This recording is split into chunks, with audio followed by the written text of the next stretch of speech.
Hey guys, we've got Chris's car here, which he's been saying to me that it don't seem to be charging too well, and it's not starting too well. That's what it was there, wasn't it? That's right, yeah. Yeah, so we're going to have a quick look at it, check the charging system on it, on the alternator and the battery, and just see, you know, whether it's keeping its charge or, you know, and charging up, and what it's going to be discharging it on starting. So we'll go from there. As I said, first test is the starter test, and we'll use a basic multimeter, which you can get any motor factors. Like I said, Chris did charge the battery overnight because last night it was pretty much flat, so it should be anywhere between 12.5 13 volts in the battery now. Simple multimeter to use. You've got one lead red which goes to the positive terminal, one lead black which goes to the negative terminal. Lob that on there and there, and we've got just about 13 volts in this car.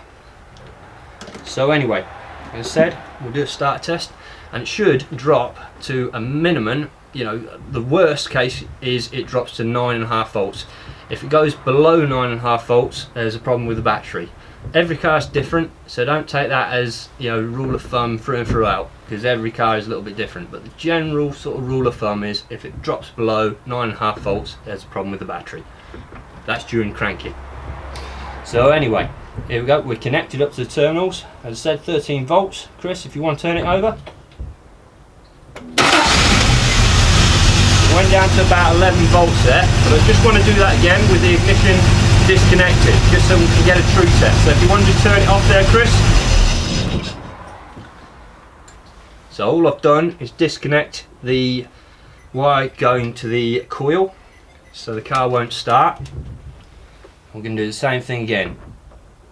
So again, about 13 volts, just dropped a couple of, you know, volt-ish, mini volts. We're about 12.8 volts, so good enough.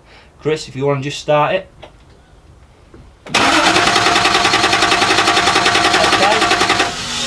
And that's gone down to about 11.5, so battery's probably okay. As I said, you can't say 100%, but it seems alright. So we'll go for the next test, which is taking a look at the start of the alternator. We want to make sure that's charging at all. So again, Chris, if you just want to just start it up. You want to just give it a little rev, just kick the alternator in. Nothing seems to be happening at all. Okay, turn that off. With these old cars, usually you sometimes have to give them a little rev for the alternator to kick in, and that wasn't charging at all. That was just going at a steady 12.5 13 volts.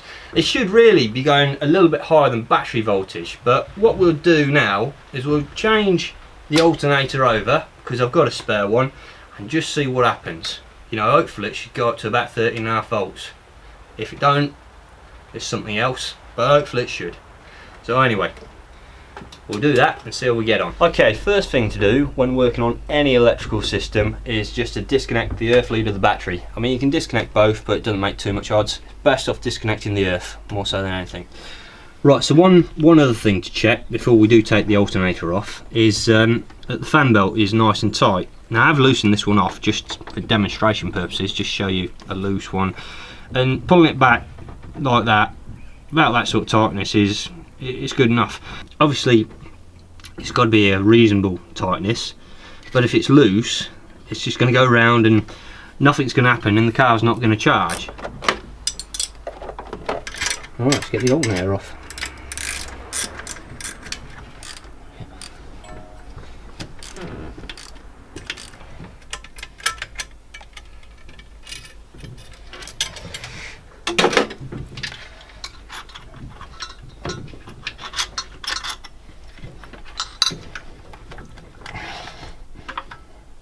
There's the old alternator. That's the new one. Give it a quick check backwards and forwards, make sure the bearings ain't knackered. Sometimes when the bearings go, you can hear them as you spin it. But then if that had gone, you'd expect to have heard it while you was actually driving it and make a whirring sound. But that seems all alright. It doesn't necessarily mean it's charging. Right, well, we've changed the alternator. We've tensioned the belt to the right sort of tension. reconnected the battery. We've got the multimeter back out, so we'll just check the battery voltage before we start it up. And that's about 13 volts as it was before. So if you want to start it up there, Chris, and just give it a little rev. Okay, and that is 13.5 volts. So if you want to just show that to the camera there, Chris. And that's what we want. That's charging absolutely fine. So that's one TR6 successfully back on the road. See you guys in the next video. Don't forget to like and subscribe. Tally ho!